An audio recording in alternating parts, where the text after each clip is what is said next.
Hello students, welcome to our channel Kiran Singh maths Pathshala. I am your maths teacher Kiran Singh. बच्चों, आज की video में हम लोग चैप्टर 2 ये आपका क्यूब्स एंड क्यूब रूट्स है, इसके वैल्यू बेस्ड क्वेश्चंस को सॉल्व कर रहे हैं। हमारे पास क्वेश्चन नंबर 1 है। इसमें बोल रहा है students of A school collected provisions like rice, pulses etc for the flood affected people of Madhya Pradesh. These provisions were packed in 6 cubical cartons, each of side measuring 65 centimeter. तो आपको फर्स्ट पार्ट में निकालना है find the volume of cartoons packed, and B में बोल रहा है what values do you learn from the students. आप देखिए मध्य प्रदेश में बाढ़ आई है, वहाँ पर जो स्कूल के बच्चे हैं वो ये सब सारी चीज़ें राइस, पल्सेस ये सब सारी चीज़ें डिस्ट्रीब्यूट करने वाले हैं। ये सब सारी चीज़ें कलेक्ट किए हैं डिस्ट्रीब्यूट करने के लिए, एंड इसको पैक किया गया है। जो पैक किया गया है वो क्यूबिकल यानी क्यूब के शेप में कार्टून से उसमें पैक किया गया है। एंड कार्टून्स का जो साइड का लेंथ है वो 65 सेंटीमीटर है। And total number of cartoons हमारे पास 6 हैं। तो हमें find the volume of cartoons packed. तो टोटल जो कार्टून्स है उसमें किसका कितना वॉल्यूम होगा ये निकालना होगा आपको। अब देखिए हमारे पास जो चीज़ें गिवन है वो उसको हम लोग लिख चुके हैं। Length of each side of cubical cartoons equal to 65 centimetre. Total number of cartoons equal to 6 है। तो हम लोग सबसे पहले एक का वॉल्यूम निकालते हैं। एक कार्टून का वॉल्यूम ऑफ 1 कार्टून, एंड जो आएगा उसको 6 से मल्टीप्लाई करेंगे। आपको पता है क्यूब का वॉल्यूम क्या होता है, साइड क्यूब होता है, side into side into side. ये हमारे पास हो गया। तो साइड के प्लेस पे क्या पुट करेंगे 65, तो 65 का क्यूब हो जाएगा। अब हमारे पास 65 इंटू 65 इंटू 65 ये आपके पास होगा। अब हम लोग इसको मल्टीप्लाई करते हैं। अगर आप इसको मल्टीप्लाई करेंगे आपके पास वैल्यू आ जाएगी 274625। It means 2,74,625 centimetre cube. अब हमारे पास टोटल नंबर ऑफ कार्टून 6 थे, तो हम लोग लिखेंगे टोटल वॉल्यूम इक्वल टू 274625। अब हम लोग इसको मल्टीप्लाई कर देंगे 6 से, तो हमारे पास वैल्यू आ जाएगी 1647750। ये आपके पास हो गया 16,47,750 ये centimetre cube. And B number question था what value is displayed by the students. तो देखिए दूसरे के बारे में वो लोग केयर कर रहे हैं, उसके बाद मदद भी कर रहे हैं। तो हम लोग लिख सकते हैं केयरिंग, 1 2 कोई भी वैल्यूज हम लोग लिख सकते हैं। इसका आंसर हो जाएगा केयरिंग एंड हेल्पफुल। और उनका नेचर कैसा है, हेल्पफुल नेचर है। आप रिस्पॉन्सिबल भी लिख सकते हैं, वो समाज में रहते हैं, अपनी जिम्मेदारी को भी समझ रहे हैं। ये आपका वैल्यू बेस्ड का क्वेश्चन नंबर 1 कंप्लीट हो जाता है। अब हमारे पास वैल्यू बेस्ड का क्वेश्चन नंबर 2 है। इसमें बोल रहा है school decided to award prizes to students for 3 values.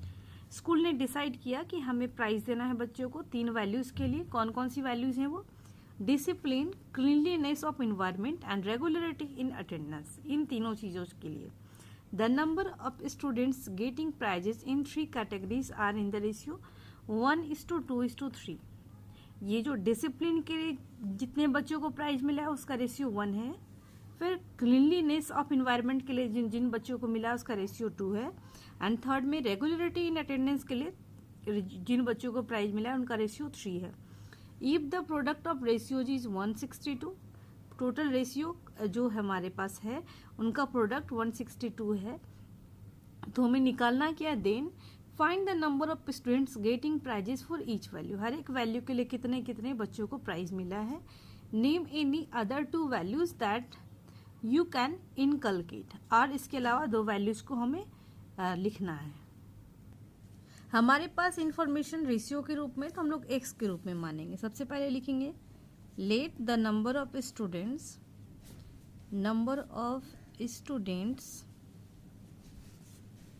Getting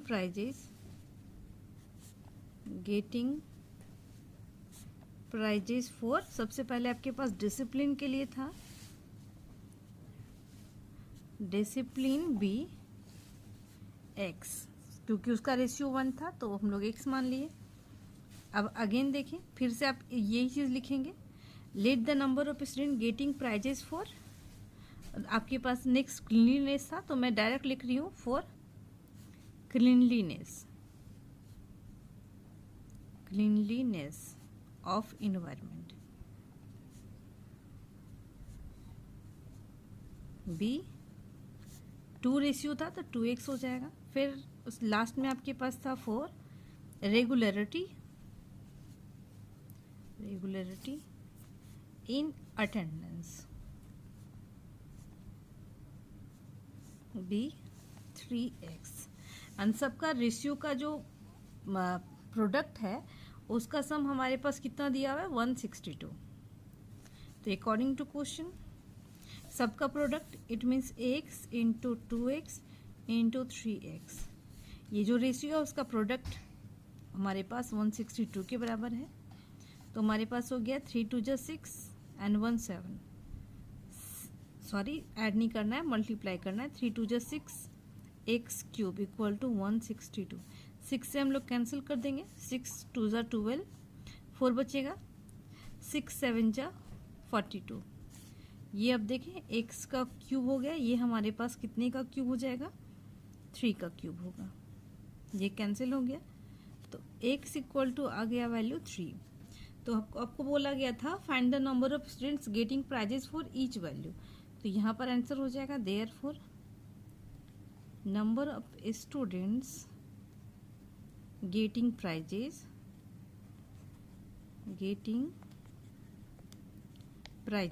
अब सबसे पहले जो प्राइजेस गेट करें सबसे पहले डिसिप्लिन के लिए है, फॉर डिसिप्लिन होगा, फॉर डिसिप्लिन इक्वल टू 1 था रेशियो इसका, तो जो x की वैल्यू आएगी वही आंसर होगा, 3 हो जाएगा, 3 स्टूडेंट्स। उसके बाद फॉर क्लीनलीनेस